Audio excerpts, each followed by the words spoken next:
আসসালামু আলাইকুম ওরহমতুল্লাহি ওবরাকাতুহু। দেশ এবং প্রবাস যে কোনো প্রান্তত্ব ভিডিওটি দেখেন না কেন সবাই অবশ্যই শেয়ার করে দিবেন। কি জন্য? আমাদের প্রবাসী ভাইদের জন্য।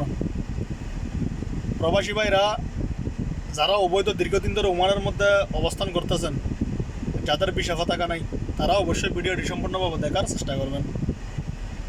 ওমানের মধ্যে এখন বর্তমানে কানুন করছে যে নতুন কানুন, কিছুদিন আগে একটা কানুন করছে যে যাদের জরিমানা আছে, যারা অবৈধ, যাদের পাসপোর্ট আছে কোনো সমস্যা নাই, তারা ভিসা লাগাতে পারবেন।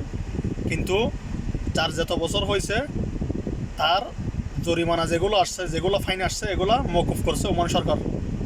এটা অনেক বড় একটা সুখবর। কিন্তু তারপরও এটার মাঝামাঝি আর একটা বড় সুখবর দিছে যে কোনটা, ওমানের মধ্যে যাদের পাসপোর্ট বলকা আছে, যাদের আরবাবও পাসপোর্ট দিতেছে না, যাদের আরবাব বলকর মধ্যে আছে, আপনাদের সম্পূর্ণ বলকগুলো দিছে ওমান সরকার। যারা যে কোনো প্রবাসী, এটা ইন্ডিয়ান হোক, পাকিস্তানি হোক, বাঙালি হোক, যেটা হোক না কেন, অবশ্যই সবার চেক করে দেখবেন, সবার আপনার ব্লক খুলে দিছে ওমান সরকার। আর একটা বিষয় হচ্ছে যে টাইপিং অফিসটা হয়তো কিছু টাকা নিতে পারে, হয়তো কিছু টাকা নেবে, আপনাদের ভিসা পতাকা নবায়ন করতে পারবেন, কোনো সমস্যা নেই।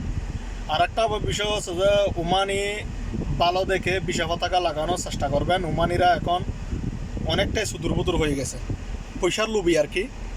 তো সবাই অবশ্যই ভিসা পতাকা লাগানোর আগে ভালো আরবাব দেখে লাগানোর চেষ্টা করবেন। আর আপনারা কোনো ভয় নাই, কোনো কিছু নাই, কোনো আতঙ্ক নাই। আপনারা যে টাইপিংয়ের খরচ, যে আরবাব খরচ, সেটা দেবেন, আর কোনো এক্সট্রা কোনো খরচ থাকবে না। আপনারা ভিসা নবায়ন করতে পারবেন, কোনো সমস্যা আশা করি হবে না ইনশাল্লাহ। আর আপনারা যে ভয়ের আতঙ্কের মধ্যে আছেন, এই ভয়ের আতঙ্কটা শেষ হয়ে গেছে। ওমান সরকারের জন্য সবাই আশা করি দোয়া করবেন। ওমানের মধ্যে আপনাদের ব্লক আপনার খুলে দিছে, ব্লক সবগুলো খুলে দিছে, সব প্রবাসীর খুলে দিছে। সবাই অবশ্যই ভিসা লাগাতে পারবেন। এই কানুনগুলো কিন্তু অন্য অন্য কাউন্ট্রিতে করে না, এটা কিন্তু ওমানের মধ্যে ফার্স্ট করছে। সবাই অবশ্যই ওমান সরকারের জন্য দোয়া করবেন। সবাই অবশ্যই ভিসা পতাকা লাগাতার নবায়ন করতে পারবেন, কোনো সমস্যা নেই। সবাইকে ধন্যবাদ এবং আসসালামু আলাইকুম।